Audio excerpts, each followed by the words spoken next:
ನೀರು ನಮಗೆ ಸಹಾಯ ಮಾಡುವ ಒಂದು ಅಮೂಲ್ಯವಾದ ಪೋಷಕಾಂಶವಾಗಿದೆ.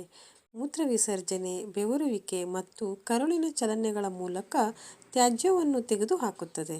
ದೇಹದ ಸಾಮಾನ್ಯ ತಾಪಮಾನವನ್ನು ಕಾಪಾಡಿಕೊಳ್ಳಲು ಸಹಾಯ ಮಾಡುತ್ತದೆ. ಸೂಕ್ಷ್ಮ ಅಂಗಾಂಶಗಳು ಮತ್ತು ಅಂಗಗಳನ್ನು ರಕ್ಷಿಸುತ್ತದೆ. ನೀರು ಕುಡಿಯುವ ರೀತಿ. ತಿನ್ನಲು ಕುಳಿತುಕೊಳ್ಳುವಂತೆ ನೀರು ಕುಡಿಯಲು ಕುಳಿತುಕೊಳ್ಳಿ. ಒಂದೇ ಸಲ ಗಟಗಟನೆ ನೀರನ್ನು ಕುಡಿಯಬೇಡಿ. ಒಂದೊಂದೇ ಗುಟುಕು ಕುಡಿಯುತ್ತಾ ಅದನ್ನು ನುಂಗಿ ಉಸಿರಾಡಿ ಪುನರಾವರ್ತಿಸಿ. ದಿನಪೂರ್ತಿ ಆಗಾಗ್ಗೆ ನೀರು ಕುಡಿಯುವುದು ಅತ್ಯಗತ್ಯ. ಒಮ್ಮೆಲೇ ಕುಡಿಯುವ ನೀರು ಒಮ್ಮೆಲೇ ಮೂತ್ರದ ಮುಖಾಂತರ ಹೊರಹೋಗುತ್ತದೆ.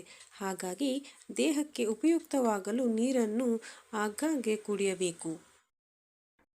ಅತಿ ತಣ್ಣಗಿರುವ ನೀರು, ಐಸ್ ನೀರು ನಿಮ್ಮ ಜೀರ್ಣಕ್ರಿಯೆಗೆ ಅಡ್ಡಿಯಾಗುತ್ತದೆ. ಊಟದ ಮಧ್ಯೆ ಮಧ್ಯೆ ಸ್ವಲ್ಪ ಸ್ವಲ್ಪ ನೀರು ಕುಡಿಯಿರಿ. ನಿಮ್ಮ ಹೊಟ್ಟೆ 25% ನೀರಿನಿಂದ ತುಂಬಿದರೆ 50% ಆಹಾರದಿಂದ ತುಂಬಬೇಕು. ಇನ್ನು 25% ಹಾಗೇ ಖಾಲಿ ಇರಬೇಕು. ಆಗಲೇ ಜೀರ್ಣಕ್ರಿಯೆ ಸರಿಯಾಗಿ ಆಗಲು ಸಾಧ್ಯ. ನಿಮಗೆ ಬಾಯಾರಿದಾಗ ನೀರು ಕುಡಿಯಿರಿ. ನಾಲಿಗೆ, ತುಟಿ, ಬಾಯಿಗಳು ನೀಡುವ ಸಂದೇಶವನ್ನು ಅಲಕ್ಷಿಸಬೇಡಿ, ಮುಂದೂಡಬೇಡಿ.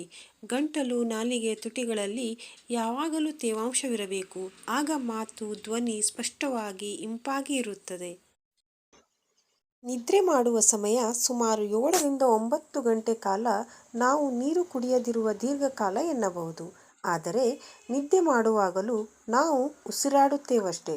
ಉಸಿರಾಟದ ಮೂಲಕ, ಚರ್ಮದ ಮೂಲಕ ನಿರಂತರವಾಗಿ ನೀರನ್ನು ಹೊರಹಾಕುತ್ತಿರುತ್ತೇವೆ. ಹಾಗಾಗಿ ನಿದ್ರೆಯ ನಡುವೆಯೂ ಎಚ್ಚರವಾದಾಗ ನೀರು ಕುಡಿಯುವುದು ಆರೋಗ್ಯಕರ. ಧನ್ಯವಾದಗಳು. ಈ ವಿಡಿಯೋ ನಿಮಗೆ ಇಷ್ಟ ಆಯಿತು ಅಂದರೆ ದಯವಿಟ್ಟು ಈ ವಿಡಿಯೋನ ಲೈಕ್ ಮಾಡಿ, ಶೇರ್ ಮಾಡಿ, ಹಾಗೆ ಕಮೆಂಟ್ ಮಾಡಿ. ದಯವಿಟ್ಟು ಈ ಚಾನಲನ್ನು ಸಬ್ಸ್ಕ್ರೈಬ್ ಮಾಡೋದನ್ನು ಮರಿಬೇಡಿ.